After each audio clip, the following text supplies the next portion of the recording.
Thinking Aloud. Conversations on the leading edge of knowledge and discovery with psychologist Jeffrey Mishlove.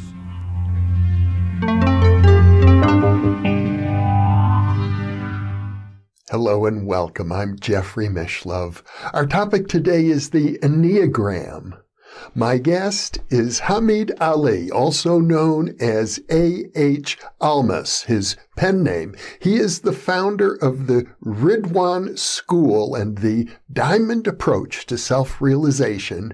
And under his pen name, he has authored, I think, around 20 books. They include such titles as Diamond Heart, Elements of the Real in Man, Diamond Heart, Freedom to Be, Space Cruiser Inquiry, True Guidance for the Inner Journey, Facets of Unity, the Enneagram of Holy Ideas, The Inner Journey Home, the Soul's Realization of the Unity of Reality, The Void, Inner Spaciousness and Ego Structure, and most recently, Keys to the Enneagram, How to Unlock the Highest Potential in Every Personality Type. The last time I interviewed Hameed Ali was about 30 years ago, so I'm very much looking forward to this opportunity to connect with him again after so long. He's based in Northern California, and now I'll switch over to the internet video. Welcome, Hameed. It's a pleasure to see you again after so many years. Well, good to see you, Jeff. It's been many years, decades. And I think the interesting thing is for both of us, we're more or less on the same path that we were on when we encountered each other so many years ago. I know that those videos that we did, I think back in the 1980s, are still available for people. Yeah, they're still available. Yeah, and the books we did them and have become classics at the present time. Yeah. Your focus has consistently been, as best as I can tell, on the idea of the true self, the actual essence of the human being. And now, with your current work on the Enneagram, you're using the various personality types as ways of understanding the relationship between our life here on the physical plane and this magnificent essence that we all partake of, which is so much vaster than physical reality. Yeah, that is the interesting thing. That's what I try to do in all my teaching and in all my books, is to bring out the treasures within us that many of us don't even suspect. Many of our viewers may not know about the Enneagram. It has become quite popular, I know, in recent years, but it's still, I suppose, even though it's popular, it's still somewhat on the fringes of culture. So I suppose for starters, it's useful to say that it comes out of the work of Gurjeep. Yeah, Gurjeep is the first person, actually, who talked in the West about the Enneagram and made it a known symbol, and included a kind of knowledge. And he said that he brought this knowledge from the East, all the way from what he called the Sarmoung, some kind of secret spiritual, community that he was able to penetrate, get into. And he learned many things, and one of them is the knowledge of the Enneagram, which became part of the backbone of his work. My recollection is that you were exposed to this work through Claudio Naranjo, a psychiatrist who was sort of integrating modern psychiatry with the teachings of Gurdjieff and other esoteric schools. That's true. I was part of a group that Claudio Naranjo started in Berkeley in 1972 or something like that. And it was a group of like 90 or 100 of us. And I had met him before in Aslan. I was going to Aslan. He did a workshop on meditation and Gestalt therapy. He was a Gestalt therapist, but he had just come from Bolivia, I think, where he met this mystic teacher, Oscar Ichazo, and he studied with him for a couple of years, 3 years, and he learned from him the Enneagram in a slightly different way than Gurdjieff did. Gurdjieff did not talk about types, Enneagram type, the 9 types. Oscar Ichazo talked about the 9 types because the Enneagram has 9 points. So each point is a type of personality for a human being. And so Naranjo learned that from Oscar Ichazo, and he had some kind of experiences of illumination, all of that made him feel he could be a teacher, a spiritual teacher. So he did, and his teaching was mostly a combination of meditation, spiritual work, and psychological processing and exercises. And in that process, he took the skeleton of knowledge he got from Ichazo, and he filled it in with a great deal of psychological knowledge because he was a good psychologist, a psychiatrist, from the Horne school of self-analysis. So he really expanded the knowledge of the Enneagram by making it he added a lot more, and we did a lot of psychological work and processing about each one of the types when the time I spent with him.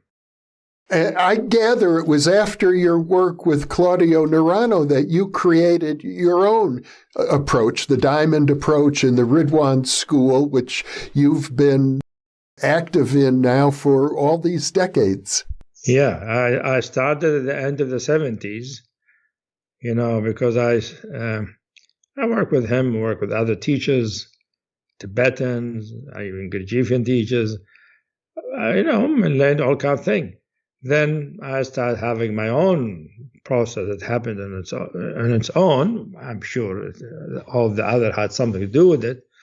And that developed into a kind of an experience and understanding and a stream of revelations, basically, about what is our true inner reality, what is our true being, what is the essence of our consciousness. And it's still happening, Jeff. That's the interesting thing. It hasn't stopped. It's like when you open the faucet, it doesn't stop. It keeps getting more. Some people think we're going to get to one state and get in and that's it.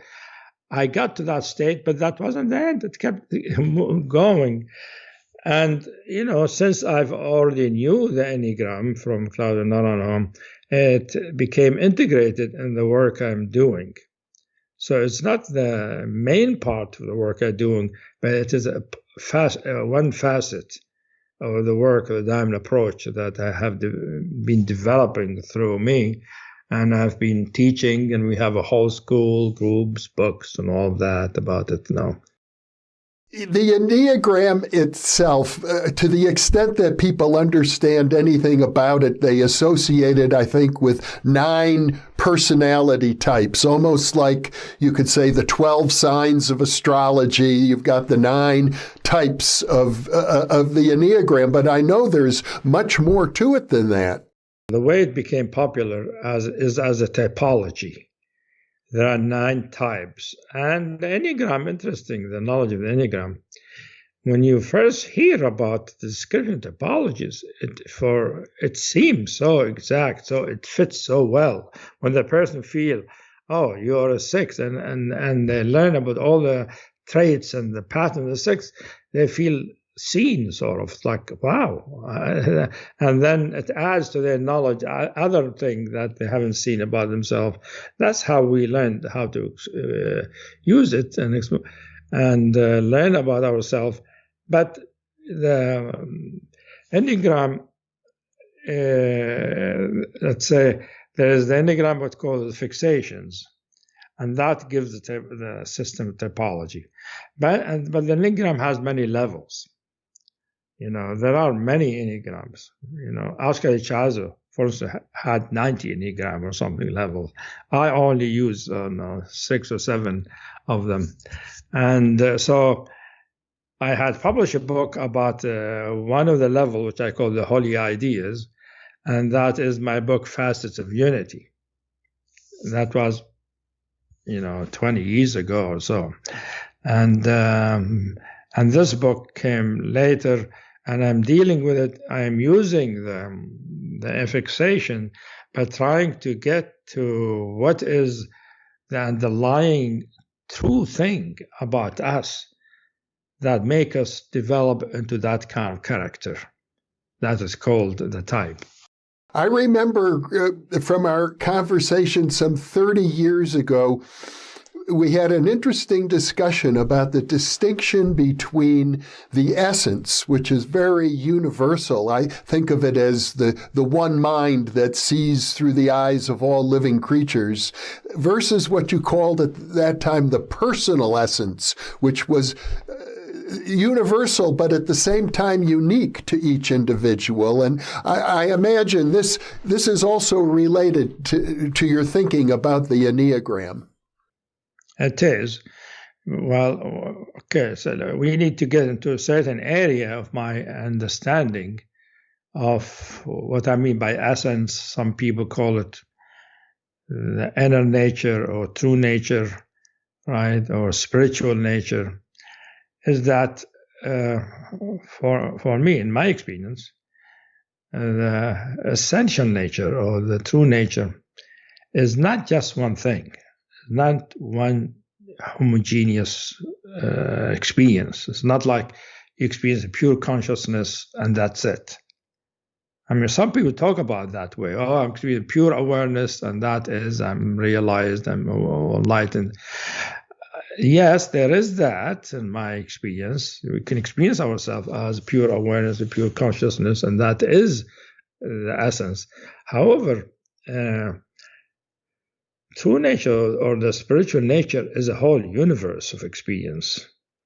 It's a whole universe with many dimensions, many forms, many ways of it appearing and being experienced, and all of them are true.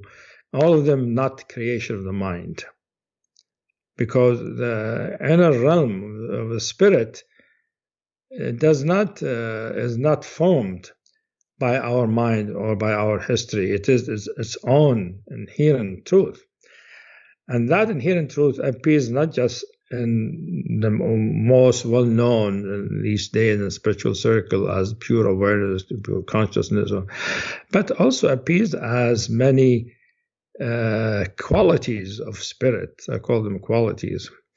So pure. I first of all, I usually find that it is most useful to recognize the essential nature, spiritual nature, not as just conscious awareness, but as pure presence of being, that the I am. So not I am consciousness, conscious of itself, but I'm conscious of its own being. Consciousness that knows it is.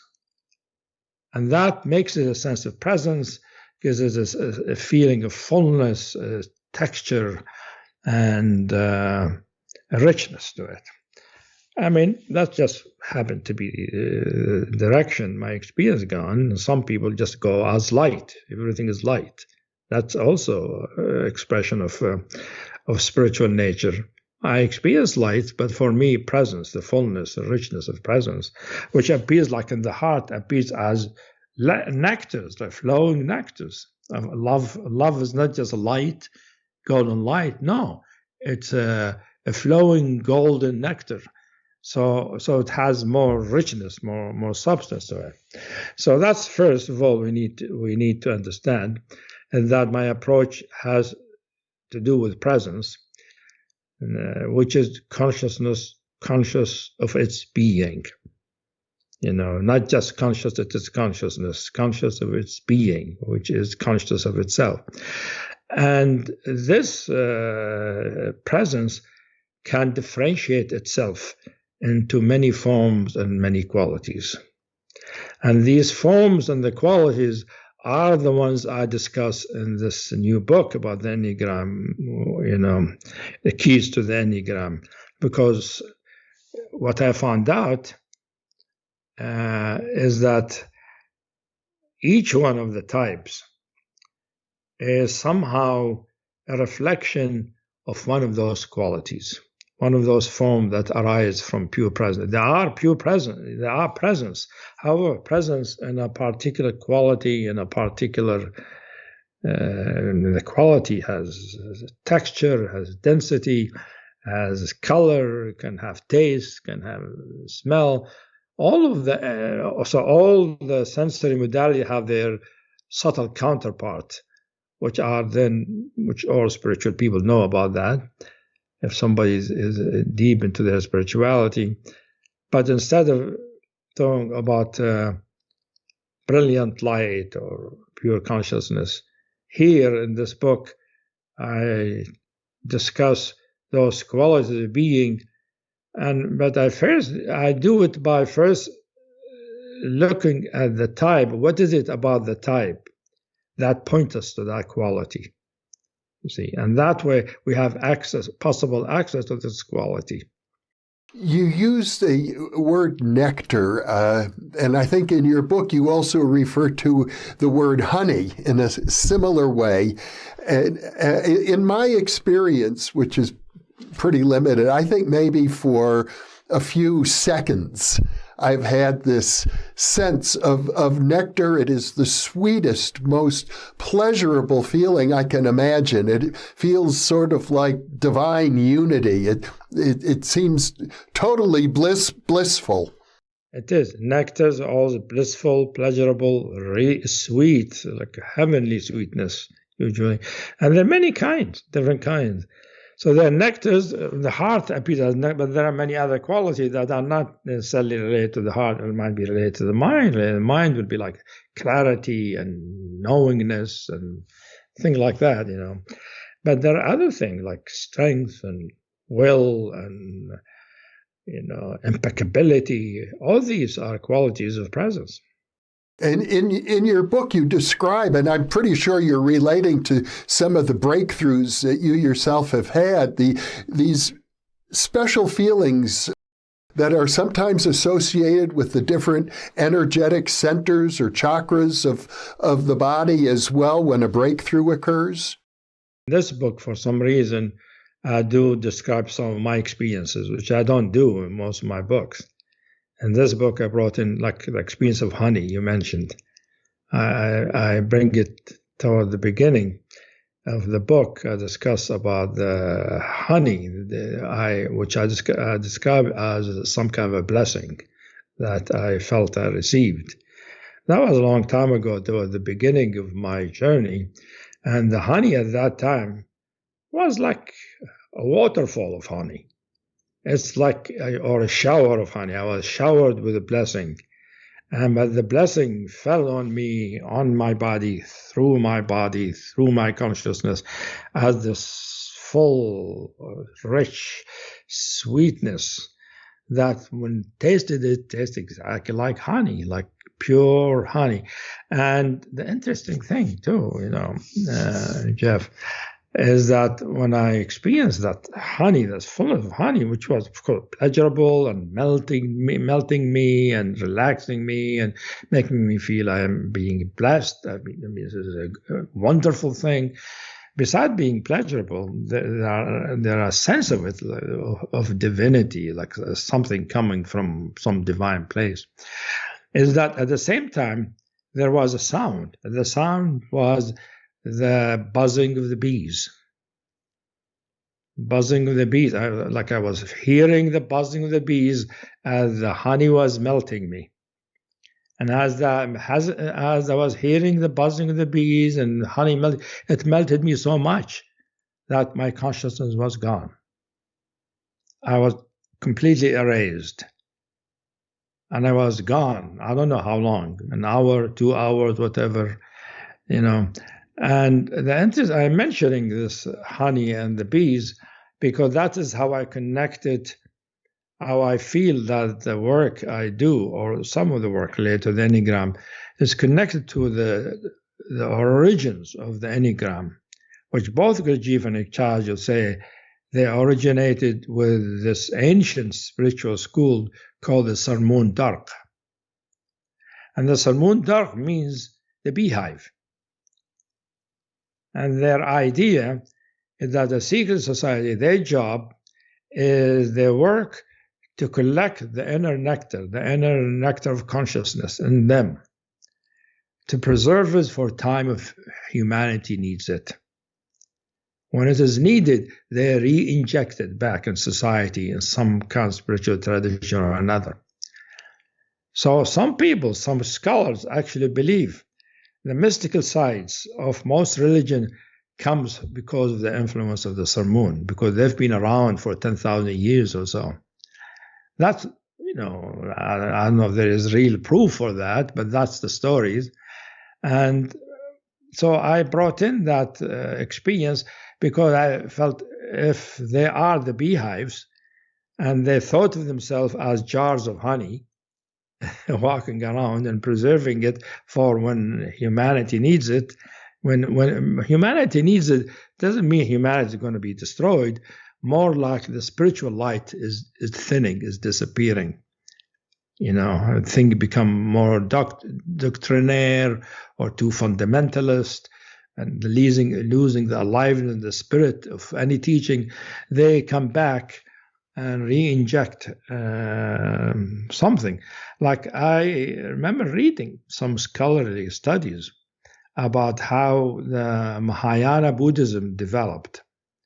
In Buddhism, it started with Theravada, then the Mahayana, then the Mahayana has a doctrine called Buddha nature, which originally the Theravada didn't have that doctrine, the Buddha nature, which is that there is a nature for the human being that is eternal, that is perfect, right?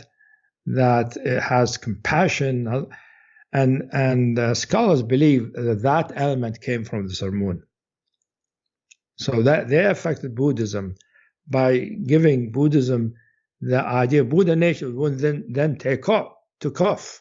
This idea Buddha nature became all kind of things, the different Mahayana schools, including Zen and Tibetan Buddhism. So that's just an example. But, some people believe like the Sufism in Islam, which is the mystical side of Islam, happened through the effect of the Sarmoung. So I myself, I'm not sure. I haven't met the Sarmoung in person, right? But I have a feeling of affinity with their teaching because I used many of Gurdjieff ideas, which he said he took from the Sarmoung, like the 3 center, what he called 3 centers, the Enneagram, and other ideas. But also my experience of the honey with the buzzing bees, and they're called the beehives. I said, so that made me feel connected, that's the reason why I put that experience in the Enneagram book, because I wanted to give them credit. Because everybody now, every writer says, well, this is my book about the Enneagram. And I'm saying, no, the Enneagram came from those ancient people. They were they didn't develop it the way we have it now, but they began the whole thing. The original wisdom, and also their intention was spiritual, wasn't typology. It was about learning about our essential nature for our liberation, our completing our human potential. Now, you mentioned earlier that Gurdjieff himself never referred to the typologies. So how did he use the Enneagram? He used it in terms what he called conscious shocks. Like at different points in his work, he gives a shock to his students, and he has 3 conscious shocks.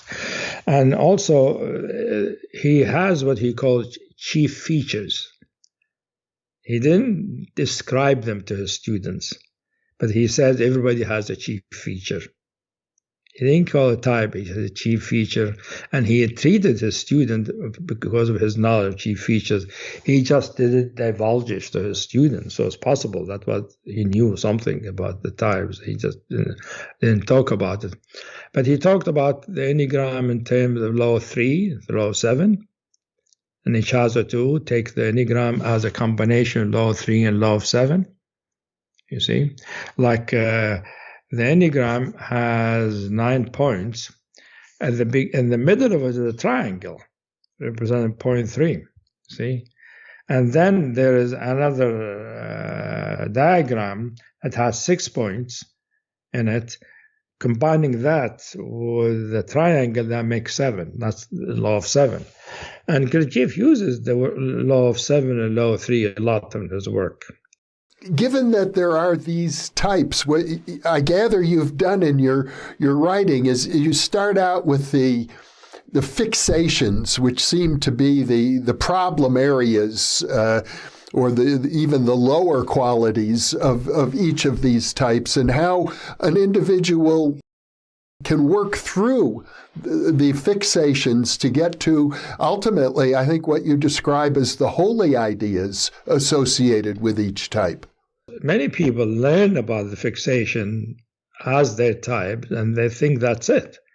So, well, I'm a person who sort of tend to be more perfectionistic, prone to anger, but I try to be good. And there are, a whole spectrum of how stuck one is in their fixation, how free from it. So fixation is not just,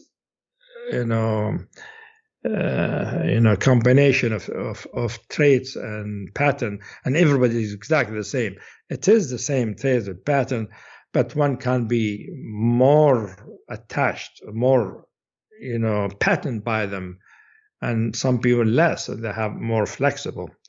So the fixation can be more rigid or more flexible.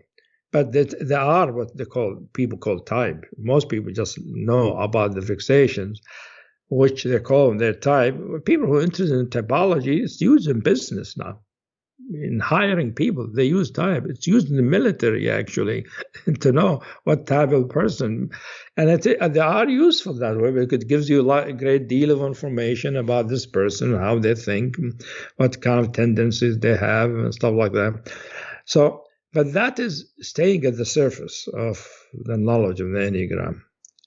Because it's true, like most human beings, they take their ego to be themselves. Right? Most humans, it's normal. We all grow up with egos, and ego is normal. It's not a problem, not a mistake. We have to start with ego, right?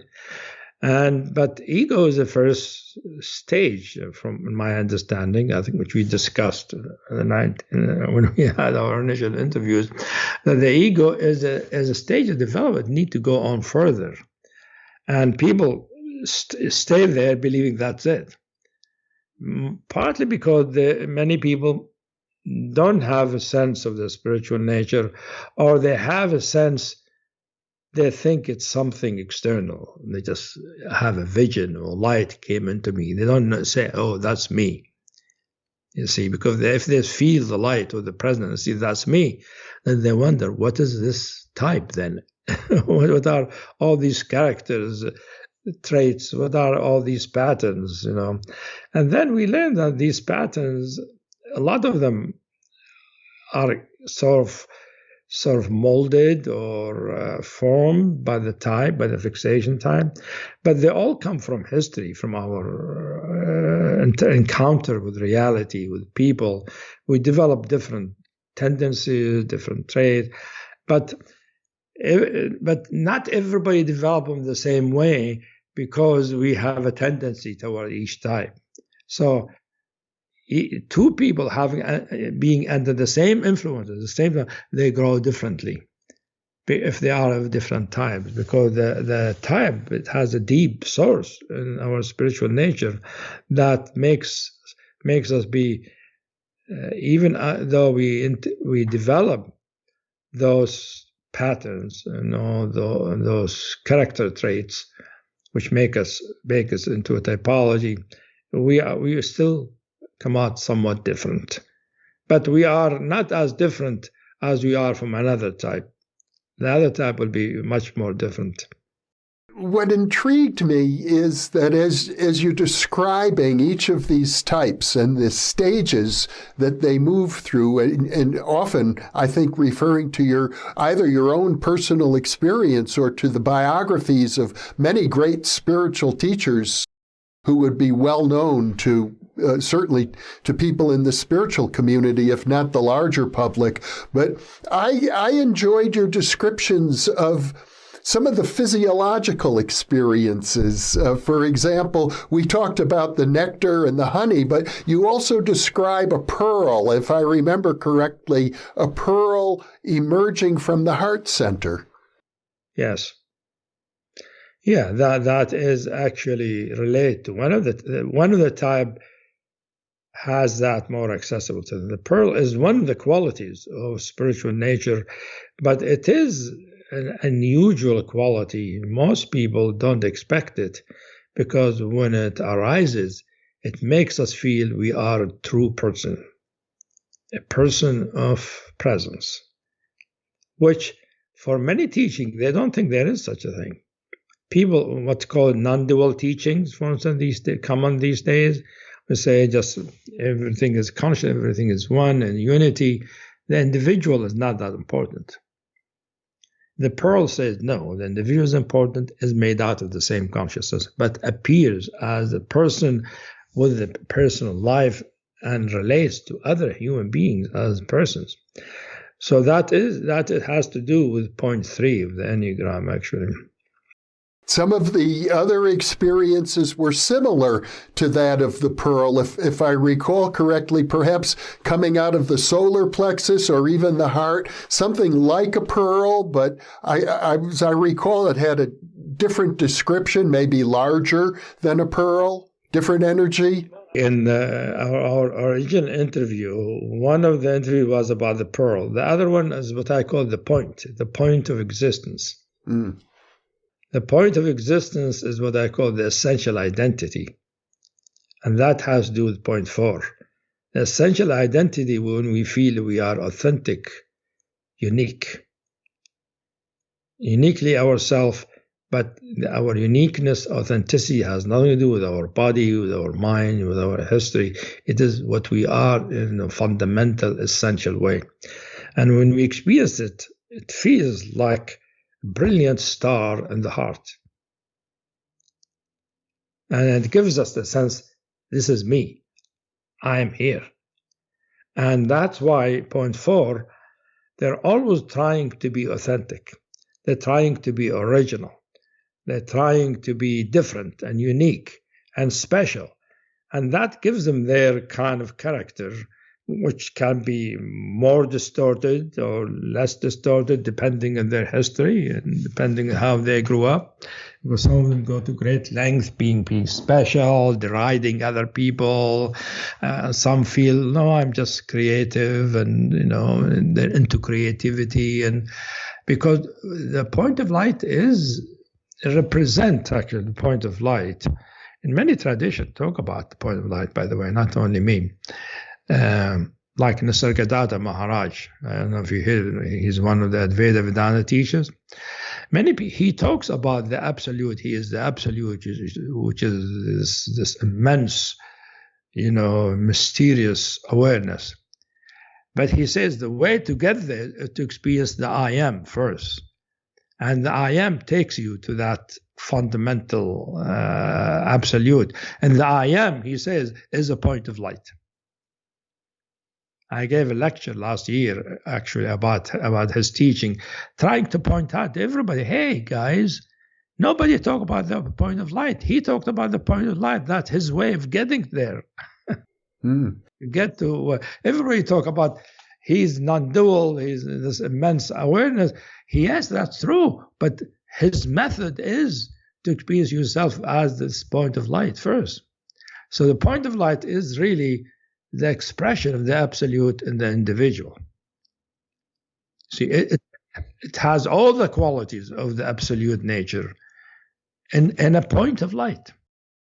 Coming back to the these experiences, the point of light, the pearl, the honey, the nectar, these are things that are very profound spiritual realizations for the people who have them.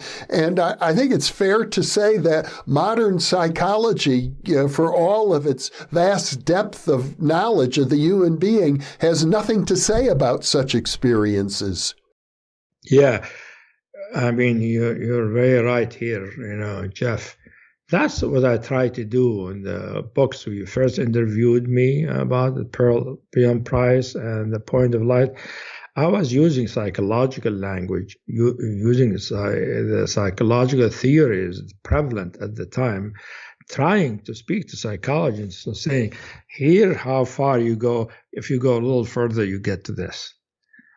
It didn't take. I don't know how many of them actually got to read it and understand it. I was hoping that some psychologist will pick up on it and see that, yeah, their method is good, but it doesn't occur to them to ask the next question.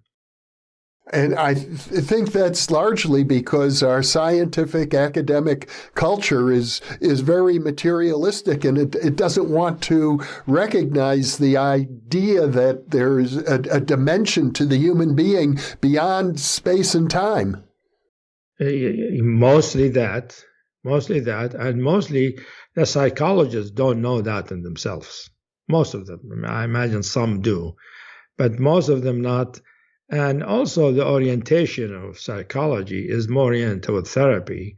And therapy is just helping people with their problems. To become good citizen, happy citizen. They're not oriented toward them having a spiritual illumination. They don't see it as their job, and they themselves don't have the spiritual illumination. But in my books, I try to sort of nudge them a little bit that the psychology can go deeper. They don't have to go become a spiritual teaching. Because, Jung tried to do that, as you know. He introduced some kind of spiritual things in his work. And he did, and he developed a whole school of it. There are many Jungians, but his spirituality also doesn't go to the very essence of spirituality. It stays somewhat mental.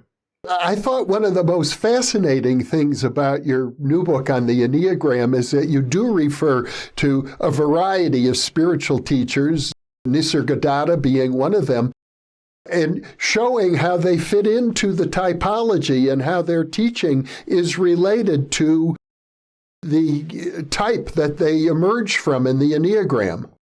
And that is true. I try to give example of people, both realized people and people stuck in their fixation, to show what's it like to be that type, whether you're stuck or you're free. And so I mentioned people like Nisargadatta, for instance.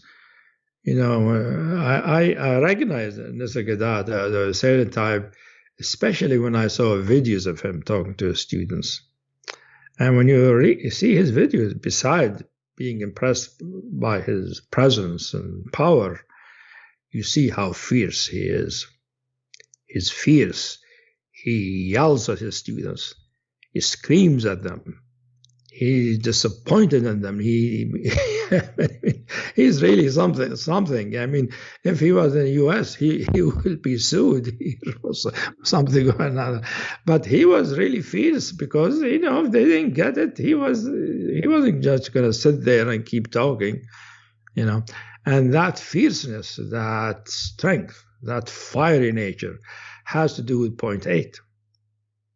Because point 8 has its the quality that is inherent in it, because each type has one quality that I call its natural endowment, meaning as we are born, as we grow up, there's one particular quality that is easiest for us to recognize, easiest for us to understand, and tend to be a quality that we will want to emulate, be like, express. So for point 8, that quality is what I call essential strength, which is a fiery quality, almost like red lava, presence that is so hot and so full and so rich and so powerful. It's like full aliveness, full. So the type, the fixate type, the stuck type, it becomes like anger and being a bully and, and being vengeful and all of that. However, the type that are more free, like Nisargadatta, he's just fierce and bold. He speaks his mind, and so he's a good example of a liberated eight.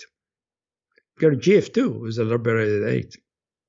As I recall from what little I know about Nisargadatta, he was also a humble man. He spent his career manufacturing cigarettes, I think, is how he supported himself. He didn't try to profit from his disciples. Yes, he was a humble man because he was, that's the thing, Jeff, is about how that somebody who talks about spiritual teaching is truly realized, is that the spiritual nature expresses itself in how they live their life. So a spiritual person, they teach, and they're so somewhat arrogant and somewhat, big-headed.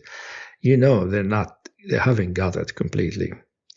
Because if somebody who's really spiritual, they tend to be humble, they tend to be, forgiving, they tend to be kind, and they can be strong and bold and all of that and clear, but humility is in the Enneagram, it's called one of the virtues.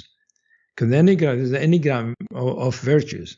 Just like the Enneagram of passion, that's the next Enneagram from fixation is called the passions, which mean the emotional qualities that drive that type.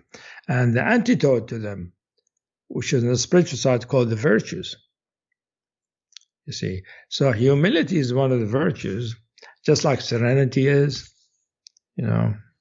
and courage and truthfulness and love and, So the process of spiritual evolution is one, I gather, of moving from the fixations into the passions, which are related to the fixations, I suppose, and then into the virtues, and then ultimately you refer to the holy ideas, which I gather are even beyond the virtues. Yeah. So the next Enneagram after the virtues, the holy ideas. Yeah, look at it this way. The virtues has to do with the heart, how the heart is liberated.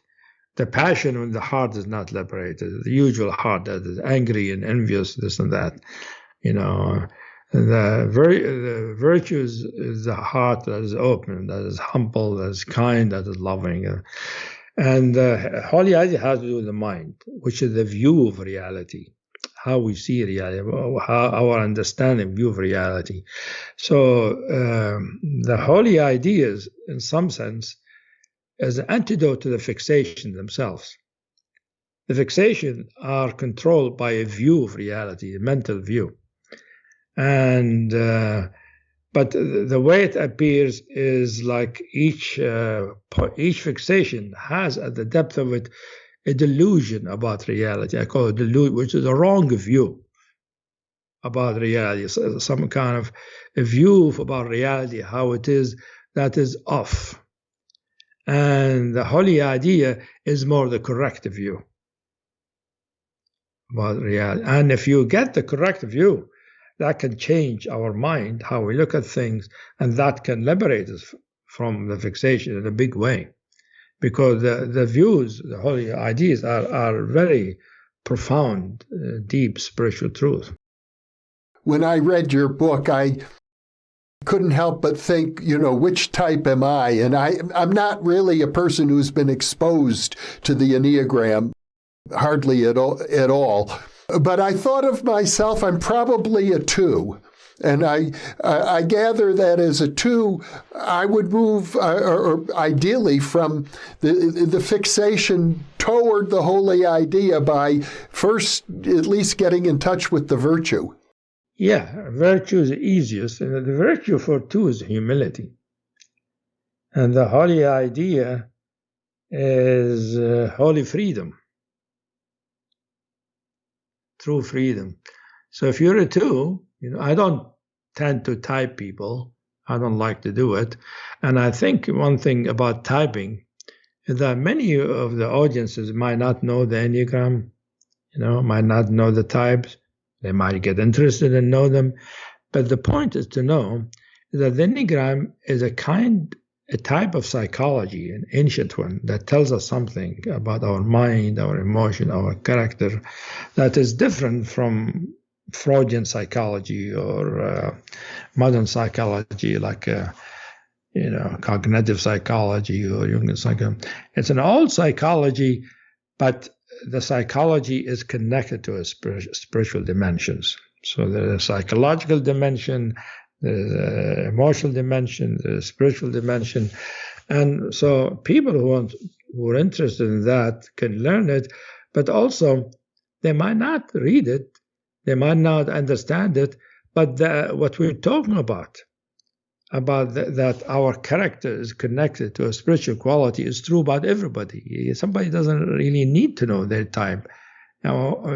Just knowing the basic knowledge, this basic knowledge can be very useful, even for somebody who's not familiar with the Enneagram knowledge.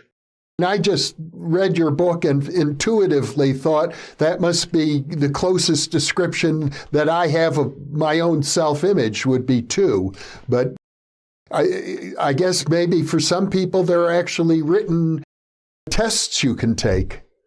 From what I understand, there are people who've developed tests you could take online to get your type. But I think the best way is to sort of read and study and see which one you seem more appropriate. They seem to you feel you resonate with. And you might want to read more than one book because there are different teachers. Each one has a slightly different take.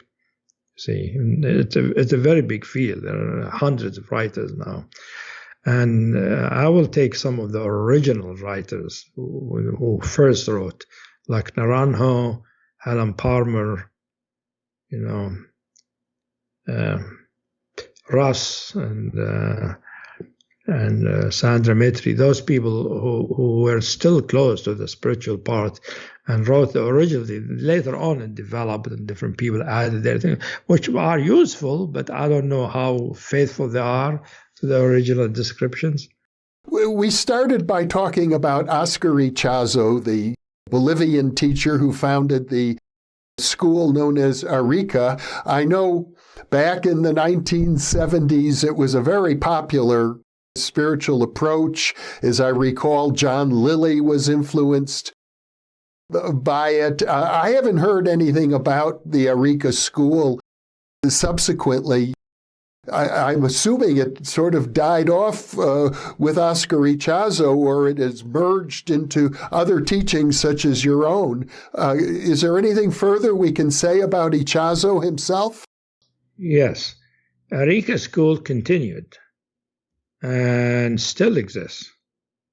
And Ichazo has lived for a long time in Hawaii, in Maui, and he passed away last year. But from what I understand, the school still exists, still continues. I don't know in what shape, but I know some people in it. So the school continued by a smaller way than it used to be.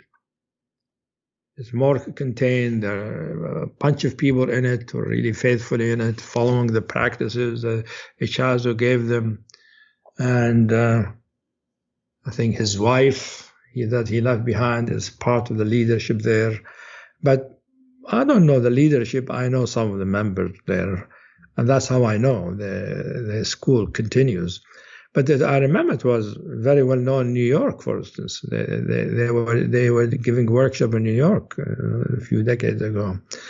But they moved to Hawaii. And then, So Oscar Ichazo is credited by the fact that he's the one who introduced the types. He called them Enneagons rather than Enneagrams, and he had 108 of them, as I recall.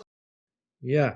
My original book, my Facets of Unity book about the Holy Ideas, the introduction was written by Oscar Ichazo. I asked him, he wrote it because he acknowledged that teaching as good. And I mean, for him to approve of a teaching, and he didn't do it with anybody else. But he wrote a nice introduction.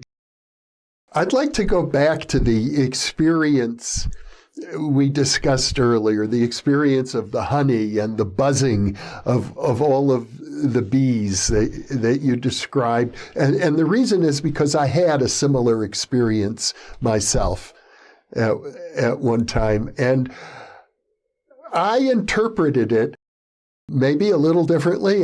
To me, it seemed as if I was coming to a state or a stage in my own consciousness where I think of it as a hive mind, as if there's a lot of bees buzzing around and I'm one of the bees.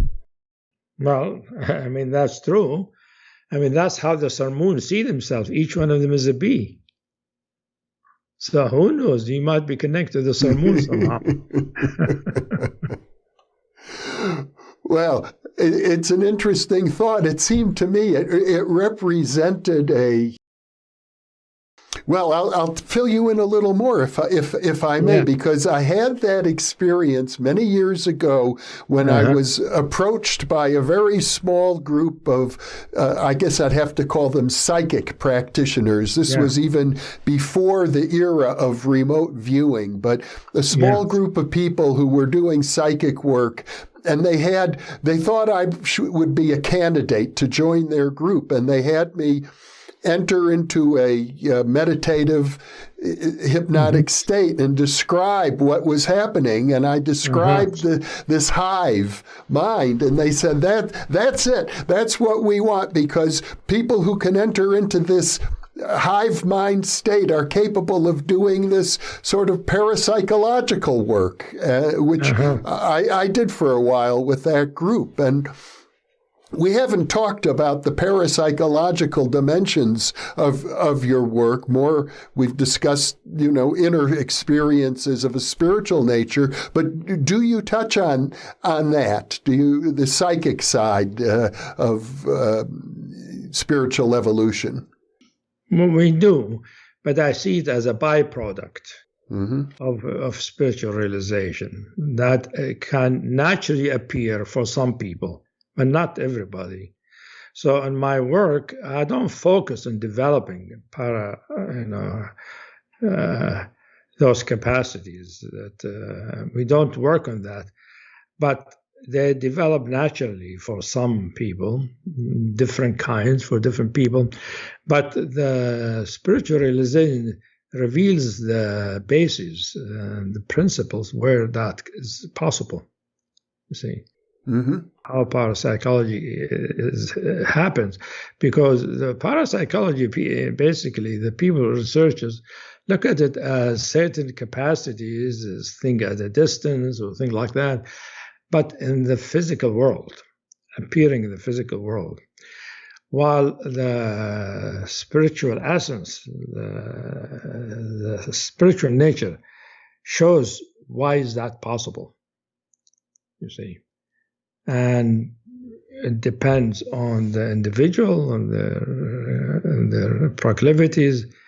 Different kinds can develop. I know many spiritual traditions suggest that these paranormal abilities are very real, but that they're ultimately a distraction from spiritual growth and can even be a pitfall if one becomes ego attached to them. Yeah, if they become a focus, it's like you're focusing on the byproduct instead of focusing on the real thing. And that's why they become a distraction. See, because they are exciting, interesting, and all of that. And if one goes in that direction, I remember, for instance, the story, a Tibetan story, they talk the story of Milarepa. And if you hear Milarepa is one of the saints of one of the school of Tibetan Buddhism. Originally, they said he was one of those parapsychological, guy with a great deal of parapsychological, capacities. He was able to fly and do all kinds of things. And then, and he was like a magician. They called him a magician at that time, because he had all these powers. And then until he met his teacher, who called Marpa. He is who was the sort of, and Marpa became his teacher. He accepted accepted Marpa as his teaching, as his teacher, and by accepting, he took all that power, all that interest, and put it into his spiritual practice, and he became one of the most enlightened, most saintly people in the tradition of Tibetan Buddhism, and he forgot about flying and doing all these things. And when people asked him about him, he said, no, that's not what matters. What matters is to be enlightened. I think that's a good lesson for our viewers, because I know on this channel I focus an awful lot on the parapsychological dimensions. Yeah, I saw some of your interviews, yes.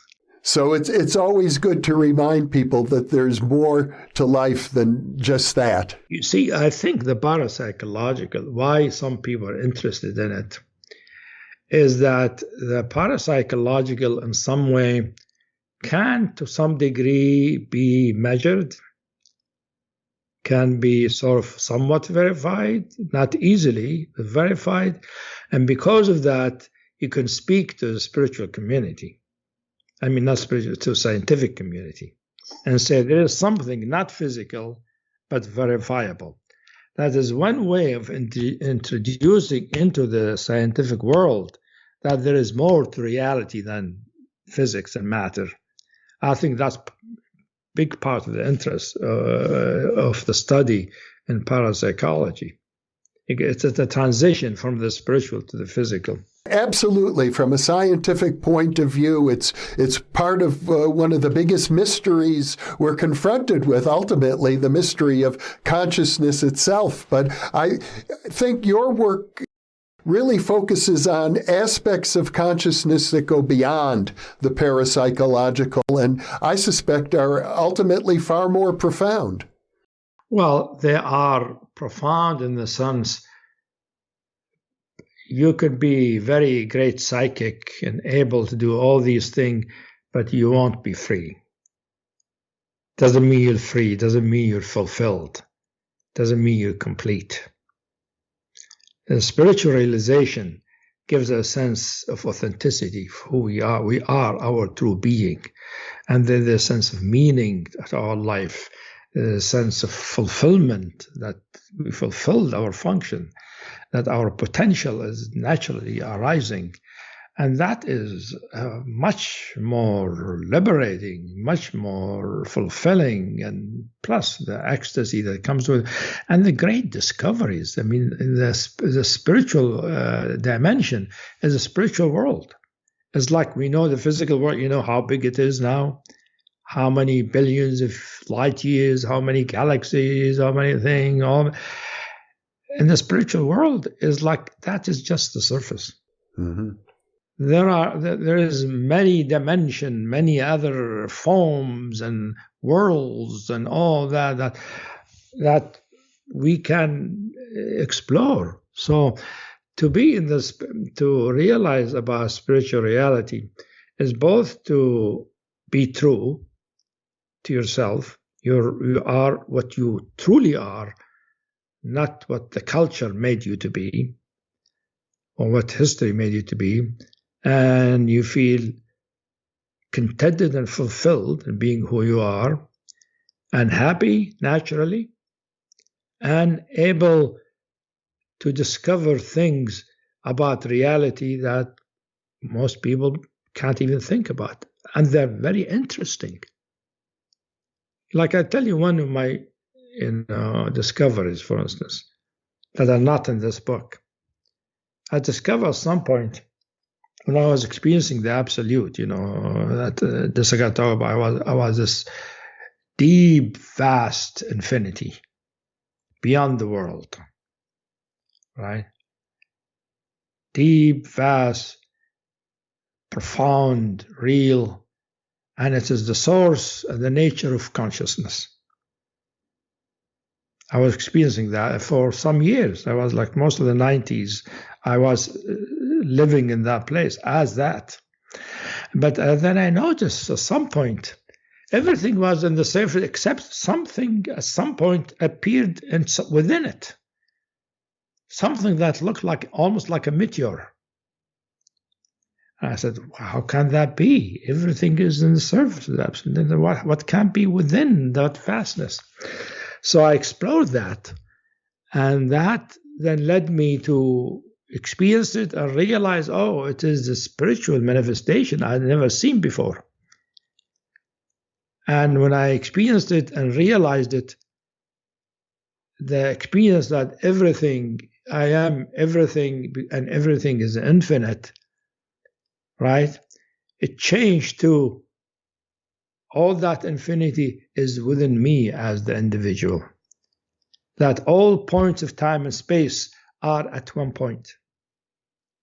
This is what's called now non-locality. Yeah, it's non-locality. That's part of it. And entanglement. This shows everything is entangled. Yes. And that one point has all the points in it, not only all the points, all the times. Like within this moment, I have all of my past, all my future, all the time, the whole world. And that can become an actual experience, an interesting realization. And the value of it is that I feel so close to everybody. Because everybody's inside me, I'm inside them. Which is very different from the experience of the vast and the absolute, where, we are all made out of the same substance, the same reality. Here, we're not just made out of all substance.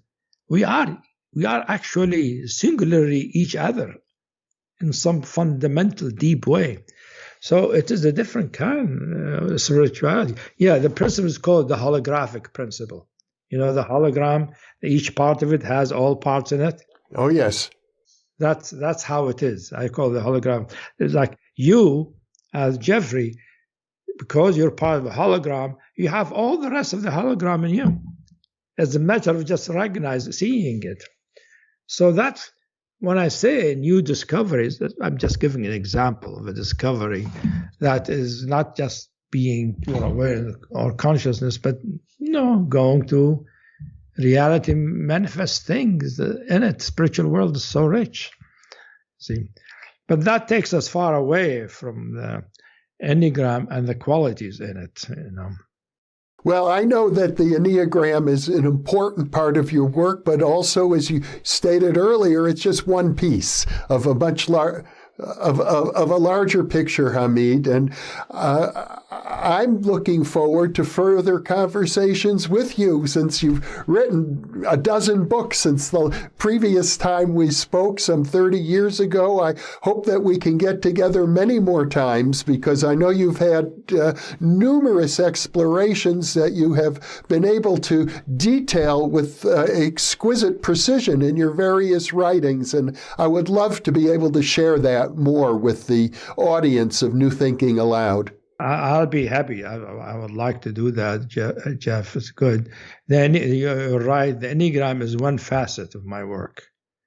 I use the Enneagram because my work uses different kinds of psychologies, like Freudian psychology. I use, object relation, self-psychology, attachment theory. But I also use the Enneagrams. Another psychology is ancient. And all those psychologies, I can take them to a spiritual dimension, because reality is interconnected. Nothing is separate. Well, you were talking about how the Enneagram is just a small part of your teachings, but that many people want to go more deeply into the Enneagram, and so your book is a good resource for that purpose. Yes. It is, because I try to take the Enneagram a little deeper than most books do by connecting to its spiritual roots. And basically, the message of the book that the Enneagram of type has spiritual roots, and that each type has its own unique spiritual root. Like point 2, for instance, it had appear as the helper, as somebody who's trying to help and give, and this. That's what I call the ego ideal. The idealized being helpful, being there, assisting, and all of that. And if it becomes too distorted, become more manipulative to get attention, all of that. But originally is to be helpful, to share, and all of that, because at the depth, the quality that animates that type is what I call merging love. Love that has to do with connection. Has to do with connection, nourishment, sweetness, closeness, intimacy. And it is a kind of love, when you feel it, it feels like liquid sunlight that has a melting quality of the heart. And it is the essence of really any true connection between human beings. And it is the essence of connecting to the divine. It's both in terms of human life, it's connecting to other people, connecting to nature, and connecting to the divine, because this quality of a true nature is a love, it's a quality of heart, it's a kind of nectar, but of its sweetness that is not found on earth. Like some sweetnesses, like some love has a flavor that's similar. You could see it in earth. Like some love feels like apricot, like apricot. That's the feeling of fulfillment. Some love feel like pomegranate. I call it passionate love, zesty, sort of hot, passionate love. But merging love, I call it merging gold, or merging love. It's like it's sweet in a way, but I want to be able to say like what. And when it is there, it opens the heart in such a way that you're naturally giving. You want to help because you're connected. There's a sense of connection, there's a sense of community.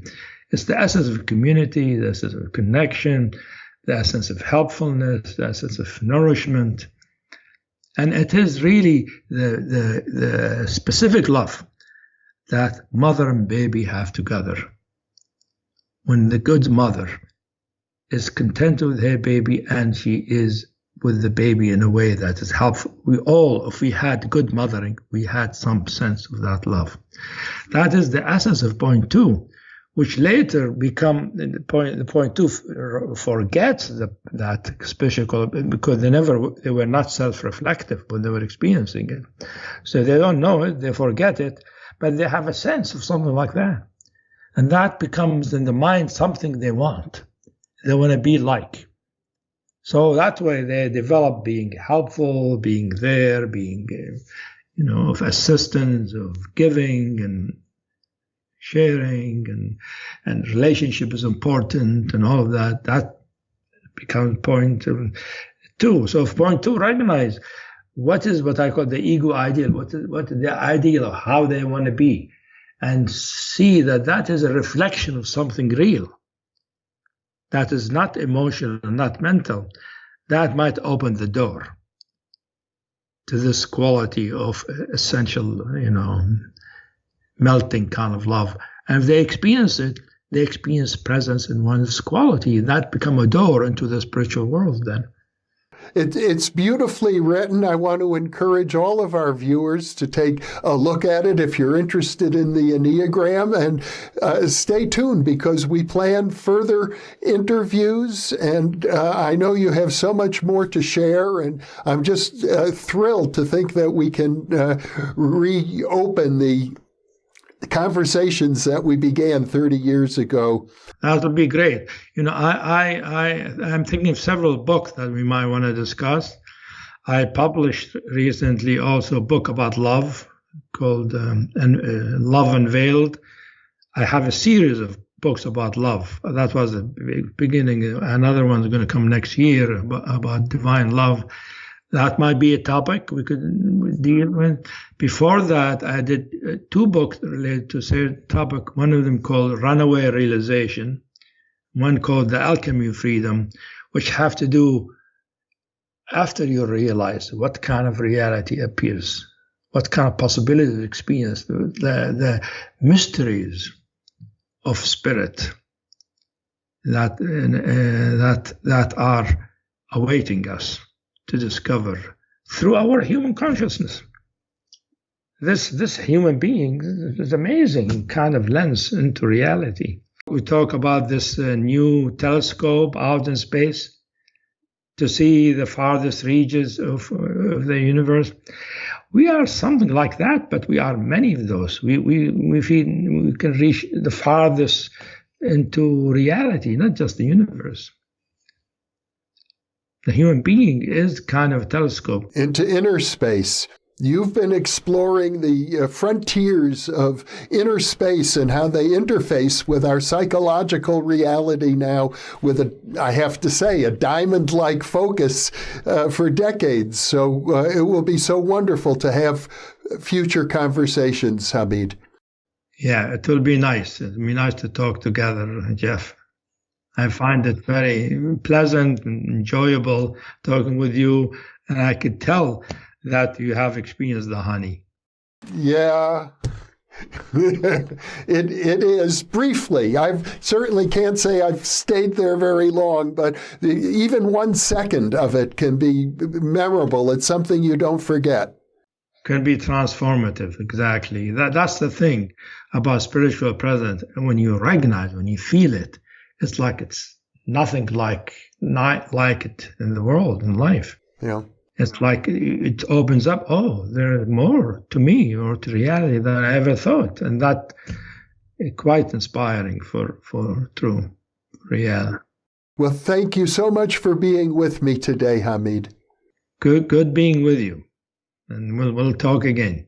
And for those of you listening or watching, thank you for being with us.